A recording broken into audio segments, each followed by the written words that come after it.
रूस का दौरा किया है अफगानिस्तान की तालिबानी रिजीम के वजीर दिफा ने, और इस दौरे के बाद पाकिस्तान को वार्निंग दी है। इलाकों में 22 मुनज़्ज़म कार्रवाइयां सरअंजाम दी हैं, 22, जिनमें पाकिस्तानी फौज, पुलिस और आलाकात डेथ स्क्वाड को निशाना बनाया गया। इन हमलों के नतीजे में पाकिस्तानी फौज के 13 अहलकार हलाक और 8 जख्मी। तालिबान अब भारत के साथ मिलकर पाकिस्तान के खिलाफ महाज खोल रहे हैं।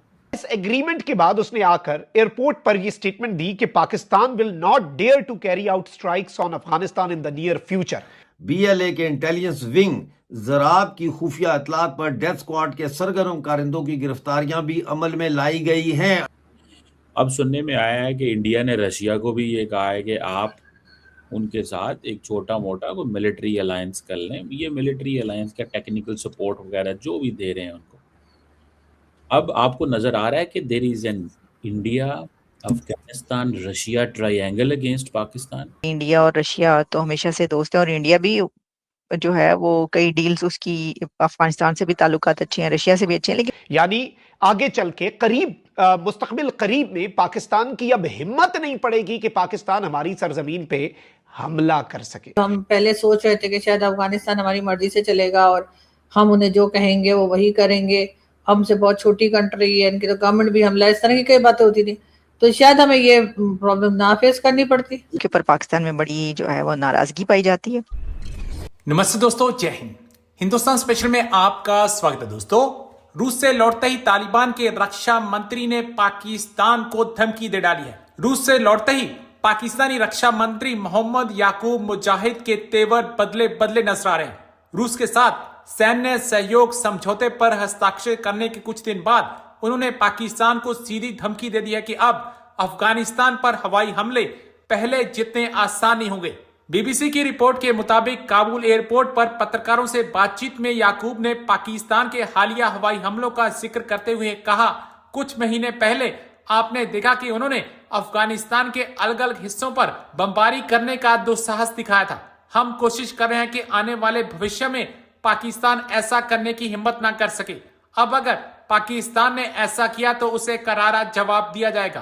तालिबान के शीर्ष नेता की ओर से पाकिस्तान के लिए यह अब तक की सबसे खुली चेतावनियों में से एक है। मुल्ला याकूब इस सप्ताह रूस में आयोजित अंतर्राष्ट्रीय सुरक्षा मंच में शामिल होने गए थे। मैडम, ये बताएं कि तालिबान अब भारत के साथ मिलकर पाकिस्तान के खिलाफ महाज खोल रहे हैं। पहले आपने देखा कि हफ्ते हफ्ते तालिबान के जो मिनिस्टर हैं वो इंडिया जाके ठहरते हैं, पूरा पूरा हफ्ता 6-6, 7-7 दिन जाके रहते हैं, उनको रखा जाता है वहाँ। अब सुनने में आया है कि इंडिया ने रशिया को भी ये कहा है कि आप उनके साथ एक छोटा मोटा कोई मिलिट्री अलायंस कर लें। ये मिलिट्री अलायंस का टेक्निकल सपोर्ट वगैरह जो भी दे रहे हैं उनको। अब आपको नजर आ रहा है कि there is an India Afghanistan Russia triangle against Pakistan. आप इसको ऐसे देखती हैं या कि आप समझती हैं कि नहीं, ये we are reading too much in the situation? नहीं सर, मुझे लगता है कि अगर आपको याद हो तो कोई 4-5 साल पहले भी जब हम लोग इंडियन टीवी पे जाया करते थे, बल्कि शायद उससे भी पहले, तब भी वहाँ पर 6-7 साल पहले तब भी वहाँ पर यही बात होती थी कि भारत से जो पैनलिस्ट होते थे वो कहते थे कि हम तो बहुत काम कर रहे हैं अफगानिस्तान में, हम तो उनको दोबारा से बनाने में और जो कुछ अमेरिका की वजह से जो तबाही हुई है वो सही करने में उनकी मदद कर रहे हैं, और पता नहीं कितने कितने बिलियन डॉलर जो है या मिलियन या बिलियन डॉलर जो है वो बताए जाते थे कि हम वहाँ इन्वेस्ट कर रहे हैं। तो उनका तो सर सिलसिला जब का चल रहा है, और उस वक्त तो अशरफ गनी की गवर्नमेंट थी, तो अब अगर वो गवर्नमेंट हट के और तालिबान की गवर्नमेंट है जो कि हम ही लाने का दावा करते रहे, तो सर उसमें तो कोई ऐसी बात नहीं है। और वैसे भी ये तो हमेशा से ही हुआ है कि जब पाकिस्तान के किसी से टर्म्स खराब हो गए तो वो जाकर उन्होंने भारत के साथ टर्म्स अपने बेहतर कर लिए। तो क्योंकि जाहिर है कि वो हमारे साथ नहीं होगी बात, तो उसके बाद दूसरी चॉइस तो उनके पास भारत ही होती है।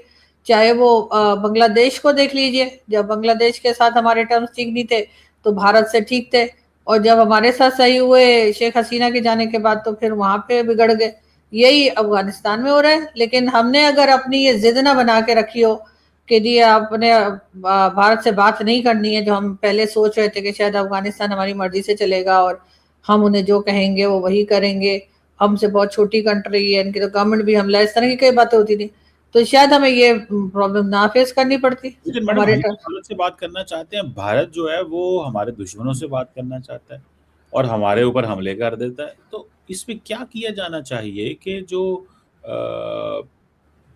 ये इस मसले को कैसे हल करें कि हम बात करना चाहते हैं, वो कहते हैं नहीं हमने बात नहीं करनी, इसको कैसे हल करें? और उल्टा वो तालिबान किससे बात करना चाहते हैं? एक तो सर हमारे किसी से जरा भी क्लैशेस हो हम फौरन उसको दुश्मन गिनना शुरू कर देते हैं। अफगानिस्तान में पहले तो हमारे भाई थे, पहले तो हम उनके साथ बॉर्डर शेयर करते हैं, हमारी तो उनकी तारीफें करते, हम थकते नहीं थे। इमरान खान के ज़माने में कहते थे कि जी तालिबान की हुकूमत आ जाएगी तो हमें कश्मीर लेके देगी, इस किस्म की बातें भी हम किया करते थे।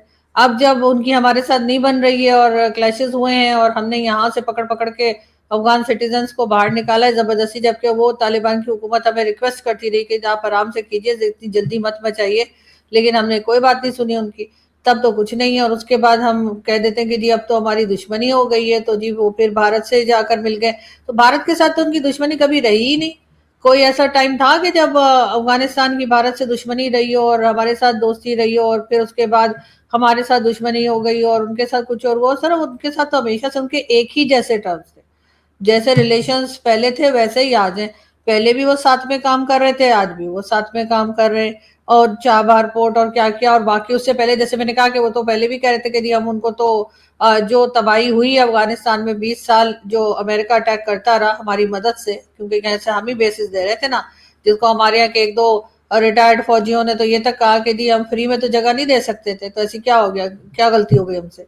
तो बात सारी ये कि उसके ऊपर भी वो पहले भी काम कर रहे थे और अभी भी कर रहे हैं। तो उसमें तो मेरे ख्याल हमें इतना डिस्टर्ब नहीं होना चाहिए। और उसका सीधा सीधा स्टेटमेंट कंपैरिजन लॉजिकली, अगर मैं गलत हूं आप बता दीजिएगा, मुझे रोक लीजिएगा, मैं एक्सेप्ट कर लूंगा कि अगर आप मेरे को प्रूव कर दें कि गलत है। और अगर इस बात का कंपैरिजन करना है उनका कहा हुआ स्पेस फॉर वॉर और मेरा कहा हुआ वॉर फोबिया, और इसमें दो आदमियों को कंपेयर करना है, एक आपके वो स्ट्राइक कोर कमांडर साहब को और एक हमारे आर्मी चीफ साहब को। आर्मी चीफ साहब ने क्या कहा, मैं आपको स्पेसिफिक वर्ड्स देता हूं, अगर कहीं गलत होगा मैं माफी मांगूंगा। आर्मी चीफ साहब से सवाल किया गया था कि जनाब आप कैसे देखते हैं अब पाकिस्तान के साथ और क्या क्या हमारी उनसे लड़ाई होगी या नहीं। उनके बड़े स्पेसिफिक वर्ड्स थे, आई हैव